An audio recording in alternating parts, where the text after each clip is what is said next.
they need to learn to save us from disasters. There isn't one appliance that they don't know about. But if you meet a Fixie, please don't let their secret out.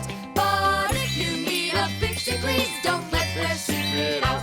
But if you meet a Fixie, please don't let their secret out. The barcode. And so, what do we do if we happen to see humans? Hide from them, right? And what if you've got nowhere to hide? Then we turn ourselves into screws. That's correct. Where could it be? Where on earth could I have put it? Oh, I'm such a scatterbrain. Ah, it's Professor Eugenius. There's no need to hide from him. He's our friend. Where has it gone? Did you lose something again, Professor? Yeah, how did you guess? It's just awful. Yesterday I started testing a new iron, and today, it's totally disappeared into thin air. Where could you have put that thing? I've got it down to 2 places. It could be in the warehouse or not in the warehouse. Yeah, that information will help us find it.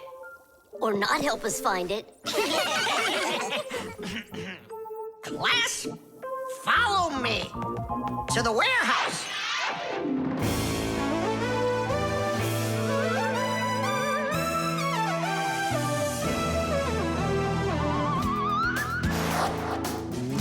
Wow, look at all these boxes. If we have to look inside each one of them, it'll take us 2 days. Maybe we'll get lucky. Let's look in this one. No, inside there is a fan. A fan? Wow, it's a fan. And what's inside this one? A mixer. Yeah, amazing. And what's in this box? An electric kettle. Made in Germany, by the way. He's right. There is a kettle in there. Professor, is this some trick? I don't get it. Grandpus, how do you do it? It's gotta be magic. What else? Here's how I think he's doing it. I think the professor has glasses made to see through the boxes. Of course not. I only know how to read the barcode that you can see on each of those boxes. Oh, that. Exactly. If you look at the printing on packages and boxes, you will often find a symbol with a lot of black lines and numbers. These symbols are called barcodes. Each barcode has all sorts of information. What the item is, what country it came from, and even in which factory it was made. With the help of a special reading device, a scanner, it's possible to read all the information the barcode holds. It really is an excellent system for stores to know what they've got. You don't even need a scanner to do it? I can figure out barcodes without one. I'll teach you if you want. Class. Let's see. We're looking for a box with an iron. There. Well, bring in the professor. Today, on almost everything that is sold, there is some kind of mark. For instance, this kind of mark is called a barcode. And this one, a QR code. These marks help us find out a lot of information. Suppose you walk by a building and see a QR code on it. Just point the camera on your mobile phone at it, and information about who built it and when it was built will appear on the screen. Isn't that great? It's a shame not every phone can do this yet. And that's not all. There are also marks that work without pictures. There are electronic chips that can hold information. These chips can be put inside of ID cards or travel passes, and all you need to do is press the card near a reader so it can check if you're allowed to go on through. You just made my day. You found it so quickly. What would I do without you? Huh? Is something wrong? This is not an iron. Whose sandwich is that? Mine. Yesterday I wanted to put it into the fridge, only I guess I put it into my... I just get distracted so easily. Look, we need to think this through logically. If you went and placed your sandwich into the box where the iron should have gone, then you must have put your iron in the refrigerator. Oh, here you are. Here you are, my new iron. Oh, I looked everywhere for you. Thank you, my friends, once again. There's no need to thank us at all. You're always there when we need help. You've even let us open our own school here in your laboratory. And we don't have to hide ourselves. Yeah, that's because you're so kind and you love Fixies.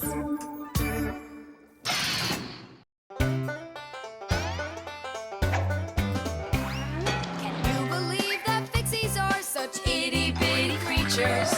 Even when they're magnified, It's hard to see their features. They're tiny, infinitesimal, so small it makes you doubt. But if you meet a Fixie, please don't let their secret out. But if you meet a Fixie, please don't let their secret out. But if you meet a Fixie, please don't let their secret out. The aquarium. The coast is clear. The humans have left. Come on, let's go.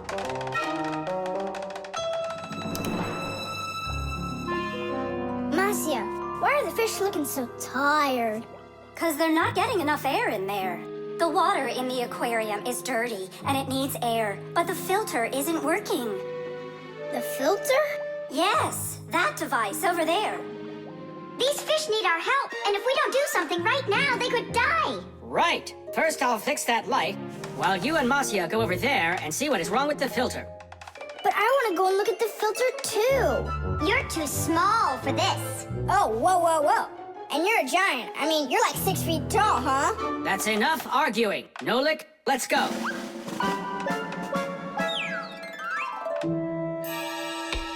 Well, let's check it. Not working. Nolik, where are you? I'm up here. What are you doing up there? Nothing. Holding on. We don't have time for that. Get down. We have to get this switch working.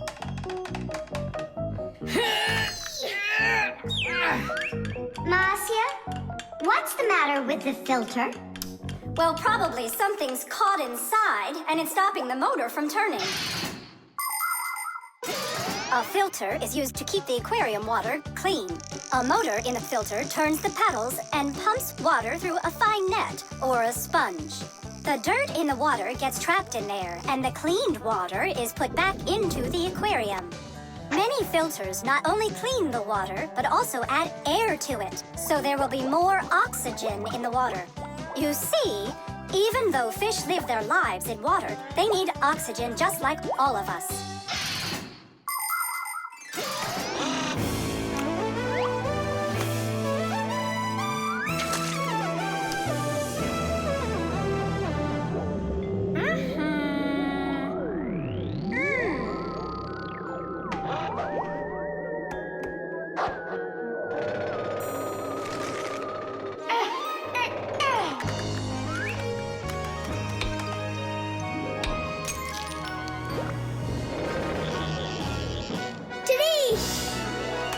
Way to go there!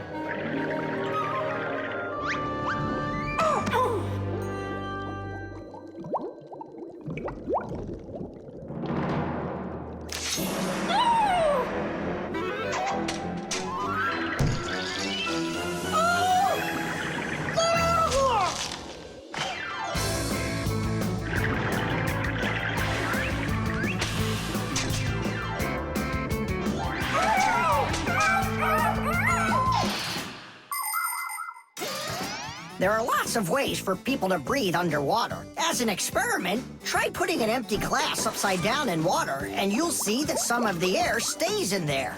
That's the idea behind the ancient diving bell. An empty bell was lowered under the water, and some of the air remained in there for the diver to breathe. And about 200 years ago, the first diving suits were invented. The diver got air from a hose that started above the water. This let the diver spend a long time under the water and even walk around on the bottom, but just not too far. Later on, people learned to squeeze a lot of air inside of metal tanks, and that's when scuba diving started. Scuba divers breathe the air stored in these tanks, so they can swim freely and even dive deep down below the water. Our work is done. The light is on, and the filter is working. And the fish look so excited! As if they're not fish, but monsters. Thank goodness they're behind glass. Papoose! Just hang on. We'll be right there to save you. But I don't even have my pack-a-mat. Ooh, look how they're chopping their teeth. They must be so hungry. You're right. They're hungry. Nolik, come on.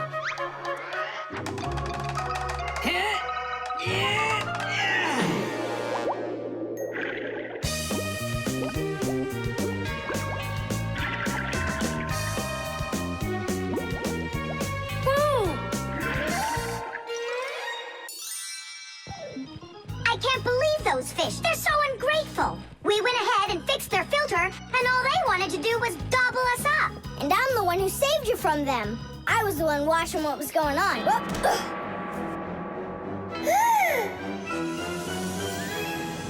Oh, gee. Hold it. Do you think giving her some food will help? As long as you're not thinking that food is me.